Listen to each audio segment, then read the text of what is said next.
Բարի գալուստ երկրի թիվ 1 կիսական դռներ։ Այսօր կբացահայտենք SpongeBob-ի ճակատագիրը։ Կպատմեք ձեր պատմությունը, պարոն Սպայդերմեն։ Հրաշ ջան, չեմ ուզում այսքանի մոտ ասեմ, ինքը չէր կարում, տղամարդ չէր։ Դուք ինչ ասեցիք։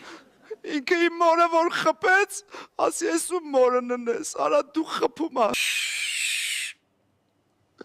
Հրաշ ջան, ավելով խփմեր ոտքիս մուսկուլներին։ Կասեք ինչու եք բաժանվել։ Ինչի համար ենք մենք բաժանվել։ Նա տուն եկավ ու Ձեռքերը չլվացրեց։ իսկ ինչ էր պատահել։ Հրաշ ջան, երկուվա պահեր եկա տուն,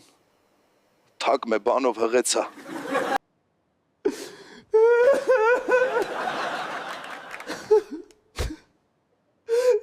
Ադմինիստրացիաս ջուր բերեք։ Հրաչ, բացառիկ եթեր եմ պահանջում։